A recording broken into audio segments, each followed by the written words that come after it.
Have a very beautiful day to all of you my dear viewers. मैं शालिनी आप सभी की दोस्त और होस्ट आप सभी का स्वागत करती हूँ आपके अपने शैक्षिक एवं ज्ञानवर्धक चैनल ज्ञान के मोती में।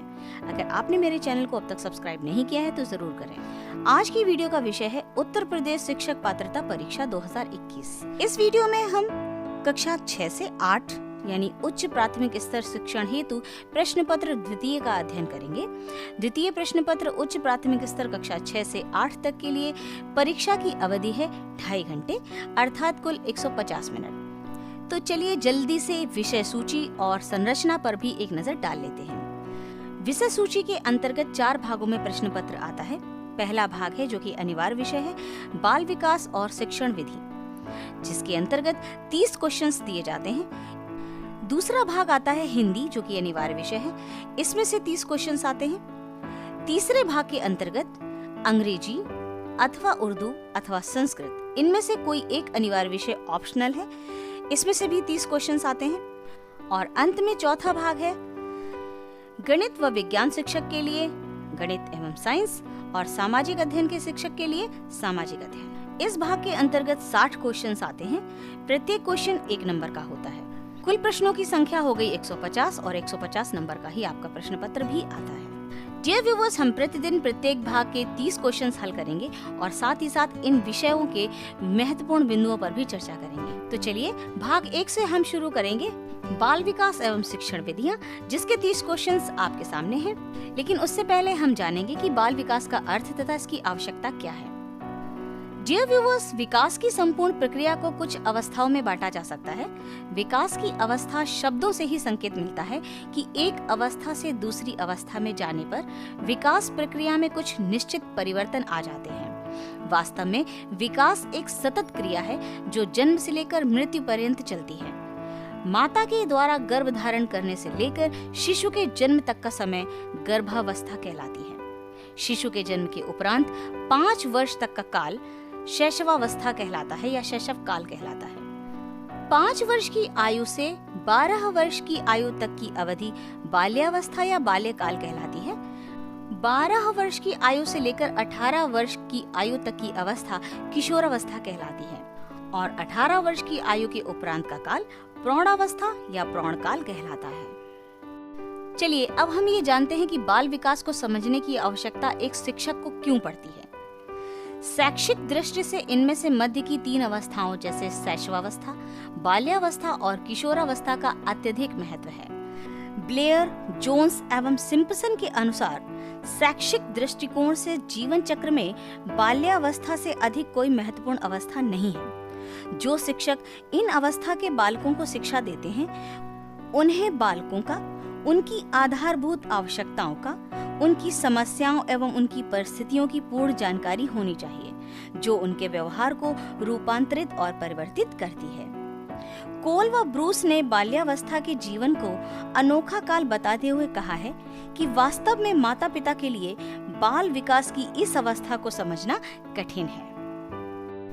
चलिए अब हम बाल विकास एवं शिक्षण विधियों से 30 क्वेश्चंस हल करेंगे। पहला क्वेश्चन है माता पिता की शारीरिक एवं मानसिक विशेषताओं का संतान में हस्तांतरण वंशानुक्रम है, यह किसने कहा है? और सही उत्तर है जेम्स ड्रेवर। दूसरा प्रश्न है बालक के विकास की प्रक्रिया कब शुरू होती है? और सही उत्तर है जन्म से पूर्व। डियर व्यूअर्स, जन्म से पूर्व ही बालक के विकास की प्रक्रिया शुरू हो जाती है। तीसरा प्रश्न है विकास की प्रक्रिया, सही उत्तर है जीवन पर्यंत चलती है। चौथा प्रश्न है सामान्य रूप से विकास की कितनी अवस्थाएं होती हैं? तो डियर व्यूअर्स, सामान्य रूप से विकास की 5 अवस्थाएं होती हैं। 5वां प्रश्न है वातावरण में सब ब्रह्म तत्व आ जाते हैं जिन्होंने व्यक्ति को जीवन आरंभ करने के समय से प्रभावित किया है, यह परिभाषा किसकी है? तो डियर व्यूअर्स, यह परिभाषा वुडवर्थ की है। छठा प्रश्न है वंशानुक्रम व्यक्ति की जन्मजात विशेषताओं का पूर्ण योग है, यह कथन है? सही उत्तर है B.N. झा का। 7वां प्रश्न है वंशानुक्रम के निर्धारक होते हैं, सही उत्तर पर निशान लगाइए जीन्स। 8वां प्रश्न है कौन सी विशेषता विकास पर लागू नहीं होती? सही उत्तर पर निशान लगाइए। विकास को स्पष्ट इकाइयों में मापा जा सकता है, यह विशेषता विकास पर लागू नहीं होती। 9वां प्रश्न है, शैशव काल का नियत समय है। सही उत्तर है जन्म से 5 से 6 वर्ष तक। 10वां प्रश्न है, बालक की तीव्र बुद्धि का विकास पर क्या प्रभाव पड़ता है? सही उत्तर है विकास सामान्य से तीव्र होता है। 11वां प्रश्न है, विकास एक प्रक्रिया है जो कि निरंतर चलती रहती है। सही उत्तर है निरंतर। 12वां प्रश्न है, बाल्यावस्था में मस्तिष्क का विकास हो जाता है 90%। अंतर्दर्शन विधि में बल दिया जाता है स्वयं के अध्ययन पर। 14वां प्रश्न है, बालक को आनंददायक सरल कहानियों द्वारा नैतिक शिक्षा प्रदान करनी चाहिए, यह कथन है कोलेसेनिक का। 15वां प्रश्न है, विकास के संदर्भ में मैकडूगल ने मूल प्रवृत्त्यात्मक व्यवहार का विश्लेषण किया। 16वां प्रश्न है, जब हम किसी भी व्यक्ति के विकास के विषय में चिंतन करते हैं तो हमारा आशय उसकी कार्यक्षमता से होता है, उसकी परिपक्वता से भी होता है, उसकी शक्ति ग्रहण करने से भी होता है, यानी सही उत्तर है उपर्युक्त सभी। 17वां प्रश्न है, संवेगात्मक विकास में किस अवस्था में तीव्र परिवर्तन होता है? सही है किशोरावस्था। वृद्धि और विकास है एक दूसरे के पूरक। अगला प्रश्न है, निम्नांकित में से कौन सा चारित्रिक विकास का प्रतीक है? उत्तेजना।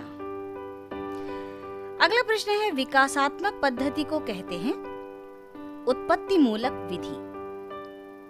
अगला प्रश्न है, मानसिक विकास के लिए अध्यापक का कार्य है बालकों को सीखने के पूरे अवसर प्रदान करें, छात्र छात्राओं के शारीरिक स्वास्थ्य की ओर पूरा ध्यान दें, व्यक्तिगत भेदों की ओर ध्यान देते हुए उनके लिए समुचित वातावरण की व्यवस्था करें, यानी सही उत्तर है उपर्युक्त सभी। वाटसन ने नवजात शिशु में मुख्य रूप से किन संवेगों की बात कही है? और सही उत्तर है भय, क्रोध व स्नेह। अगला प्रश्न है, निम्नलिखित में से किशोरावस्था की मुख्य समस्याएं हैं शारीरिक विकास की समस्याएं, समायोजन की समस्याएं, काम और संवेगात्मक समस्याएं, यानी सही उत्तर है उपर्युक्त सभी। अगला प्रश्न है, शैशवावस्था है जन्म से 7 वर्ष तक। शिशु का विकास प्रारंभ होता है गर्भकाल में। बाल्यावस्था के लिए पर्याप्त नींद होती है, सही उत्तर है 8 घंटे। बालिकाओं की लंबाई की दृष्टि से अधिकतम आयु है 16 वर्ष। अगला प्रश्न है, बालक के विकास को जो घटक प्रेरित नहीं करता है वह है, और सही उत्तर है दोनों ही नहीं, ना तो वंशानुक्रम है और ना ही वातावरण। अगला प्रश्न है, किसके विचार से शैशवावस्था में बालक प्रेम की भावना काम प्रवृत्ति पर आधारित होती है? सही उत्तर है फ्रायड के विचार से। और अंतिम प्रश्न है, रॉस ने विकास क्रम के अंतर्गत किशोरावस्था का काल निर्धारित किया है 12 से 18 वर्ष तक। डियर व्यूवर्स, तो यहीं पर समाप्त होता है हमारा ये वीडियो। हम जल्द ही मिलेंगे अगले वीडियो में भाग 2 के साथ, जिसमें होंगे हिंदी भाषा के 30 महत्वपूर्ण प्रश्न। आप सभी की सफलता की मंगल कामना के साथ मैं विराम देती हूँ अपने वीडियो को यहीं पर। आप सभी अपना ध्यान रखिए। Thank you.